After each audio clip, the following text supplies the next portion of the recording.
Hi guys, good morning.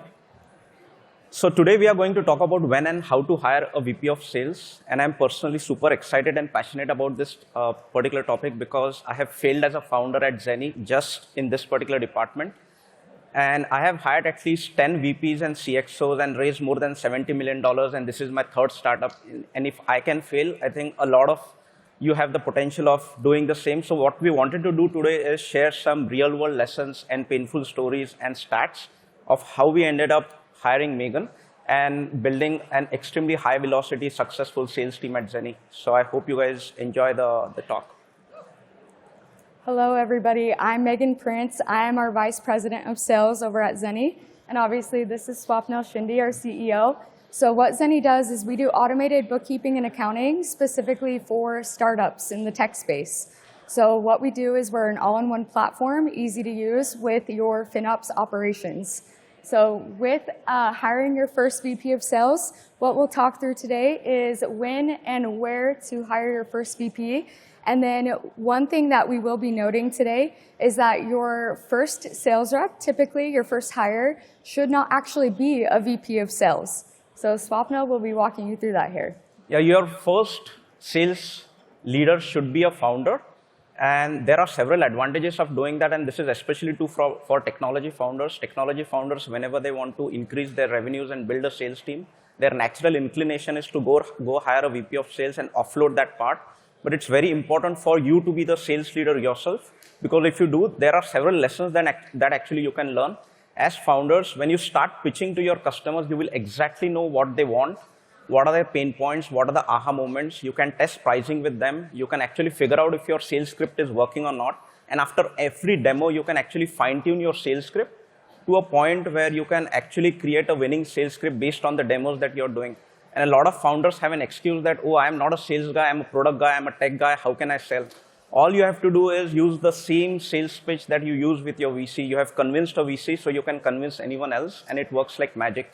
So be the sales leader yourself, and you will uncover amazing lessons in those demos that you hold. Because I myself have closed at least the first 100 customers at Zeni, and I was able to build a sales script that was able to help us scale the sales team. So obviously, founders can't run the sales show forever.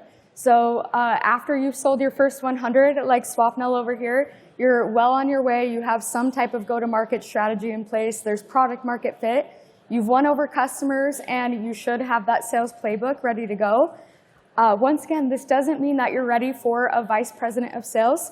What you typically do next, and what you should do as the founder, is hire 1 to 2 account executives where they are able to take on the processes that your founder has put in place. So how that looks is you should be hiring that account executive. You need to hire so that when they join, they have a blueprint of what success looks like. You hire so they also have somebody to work with. So you create a little bit of competition among those 2 account executives. And then when it comes to those AEs, once again, you want to make sure those processes are scalable in place before you're adding to headcount. So before you're adding that VP of sales. So when you know you're ready to potentially grow beyond account executives is typically after you've reached over 1 million in ARR. So that should be the goal, hit 1 million in ARR once you have those 2 account executives. And then once those 2 AEs are hitting quota, that is when you know that it is time to potentially move on to the next section, which is hiring your VP. Usually there should be a conversion rate as well between 30 to 35% of demo complete to close 1 deal. So that's when you know you have a scalable, repeatable process in place with your account executives, and now it's ready to hire that VP. Perfect. So now that you have 2 account executives who are selling using the sales script that the founder created and are pretty much achieving the same conversion rates, probably now is a good time for you to think about how to scale your sales team, and that is when you can get in a VP of sales. And what we did at Zeni is that we basically fixated on an ARR number that if you grow beyond this particular ARR, we will start scaling the sales team. And for us, it was closer to 1 million in ARR. And the reason for that was because at that particular time, we had several engaged customers. We knew what true engagement looks like. We knew how they reacted to pricing. We knew that we had a proven playbook by that time, and we knew exactly how long our sales cycles was. So now that you have two account executives who are selling, a VP of sales can come in and start building the sales team in parallel. So your sales won't be affected. Plus, you can start building the sales team. Now, I think the next big question is, who is the right VP of sales for you? So this is actually a picture of me and Snehal and Megan when we met in Palo Alto and we closed verbally on that particular day. So it's very important. I think a lot of founders, the mistake that they make is they hire the right leader at the wrong time or the wrong leader at the right time. And what I mean by that is, like, if you are someone whose company is focused on small businesses, you cannot hire a VP of sales that comes from the enterprise world. Similarly, if you are in the enterprise world, you have to get a leader who has worked in that particular world and who has scaled sales teams there. So for us, I think the important attributes were what was our ICP. If it's closer to the small business, then how long were our sales cycles? I think all these attributes matter a lot. And you need to get a sales leader who has proven experience in those particular attributes, because then you're setting them up for success. And once they come in, they already have a team of 2 account executives that they can actually learn from, sharpen, and then grow. So I think these things are extremely important. So maybe we can quickly share the story. Like, it's when you see the first signal of liking a VP of sales, it's extremely important that you move at lightning fast speed. So we got intro to Megan on a Friday morning. I had a first call with her. I was super impressed. I immediately made sure that my founder had a call with her in the next 1 hour. I immediately called my board member. The call was scheduled in the next 2 hours. And we actually had 4 back-to-back calls on the same day. Saturday, we decided that she's going to fly to Palo Alto.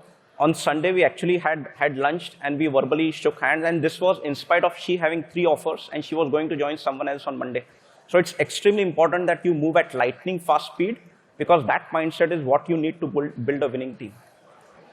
Yeah, so for context, I was supposed to start at another job on Monday. I had already accepted an offer, and I'm so grateful for Zeni. He swooped on in, and I've been here now a year and a half. We've been able to triple, almost quadruple our revenues, so it's been an amazing experience.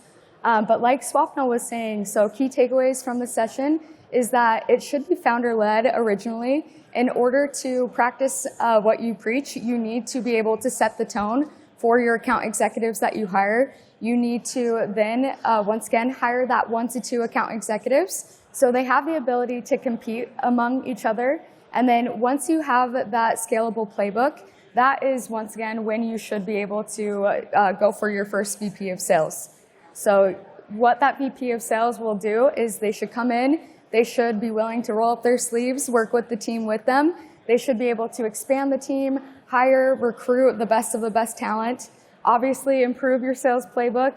And then when it comes to strategies and goals, that should be something that they're focused on as well. So it's a multi-pronged approach there. Awesome. So happy to share more insights into your particular startups. Just come meet us at our booth 236, and you will also see what a winning sales team looks like. And this sales team has, I think, quadrupled our revenues in the last 12 to 16 months. So come spend some time with us, and I'm happy to have a one-on-one 15-minute session with you and your founders. If there is any way we can help, we are always there. So see you at booth 236. We'll see you guys there. Thank you, everybody. Thank you.